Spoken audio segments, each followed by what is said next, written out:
जब से हिमाचल प्रदेश में कांग्रेस की सरकार बनी है तब से हिमाचल प्रदेश में कानून व्यवस्था की धज्जियां उड़ गई हैं।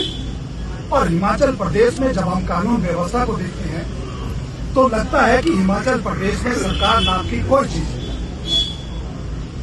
अगर पूरे प्रदेश की घटनाएं देखें तो एक अलग विषय है, लेकिन मेरे बिलासपुर की ही घटना है।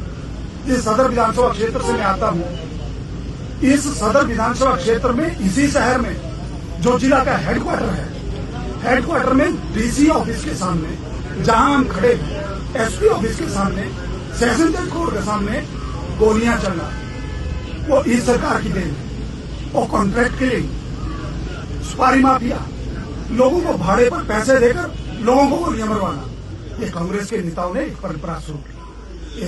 रेत बजरी की लड़ाई, खनन माफिया जब हावी हुआ, प्रदेश सरकार ने खनन माफिया को फ्री हैंड दिया। जब खनन माफिया आपस में गैंगवार करने लगा तो गैंगवार बढ़ते बढ़ते गोली माफिया, और यहां जहां मैं जिक्र कर रहा हूं, एक बार नहीं, दो बार गोलियां चली, दिन दहाड़े गोलियां चली। और उसके बाद अब ये जो नया कांड, कुल्हाड़ी कांड हुआ, इसका मतलब एक चेन में सारा इंसिडेंट हो रहा है। प्रदेश सरकार सोई है। मैंने अनेकों बार विधानसभा के अंदर, अनेकों बार विधानसभा के बाहर इस विषय को उठाया कि बिलासपुर में कानून व्यवस्था नाम की कोई चीज नहीं है, और इसमें कांग्रेस के पूर्व विधायक, उनके संरक्षण में ये चल रहा है। अब वो कांग्रेस के प्रदेश के उपाध्यक्ष हैं, उनके संचालन में सारी चीजें चल रही हैं। इससे पहले बरमाणा का इतना बड़ा चिट्टा का कांड हुआ, और वो चिट्टा माफिया कितना हावी हो गया है, खनन माफिया हावी है, लेकिन जब चिट्टा माफिया की हम बात करते हैं तो बरमाणा का जो केस हुआ, इतना बड़ा एजिटेशन हमने अपने यहाँ बिलासपुर शहर में किया। इतना बड़ा एजिटेशन होने के बाद जब प्रदेश सरकार ने हमें अश्योर किया कि केस भी वापिस होगा और एसएचओ को बदलेगी, चंद दिनों की मोहलत दीजिए, हमने मोहलत दी। हमने कहा कि किस कांग्रेस के नेता के कहने पर केस रजिस्टर हुआ। सरकार ने नाम तो नहीं बताया, लेकिन पूरे प्रदेश को पता लग गया कि किसके कहने पर हुआ।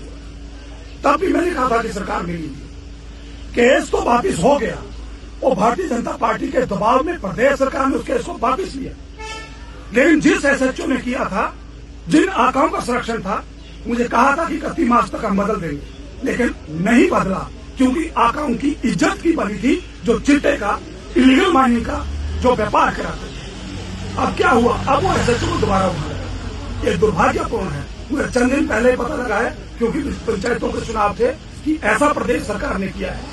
मैं इस लड़ाई को अंजाम तक पहुंचाना जानता भी हूं और पहुंचाऊंगा भी, क्योंकि भारतीय जनता पार्टी एक सशक्त पार्टी है, और मेरी पार्टी के कार्यकर्ता, मेरे बिलासपुर के जिलावासी, मैं उनको सहयोग करता हूं कि आपकी सुरक्षा की जिम्मेदारी मेरी है। तो इसलिए उनकी सुरक्षा के लिए, बिलासपुर वासियों की सुरक्षा के लिए कोई भी कदम मुझे उठाना पड़े, उठाएंगे, और प्रदेश सरकार को उसकी औकात बता देंगे। ये मैं आपके चैनल से माध्यम से कहना चाहता हूं।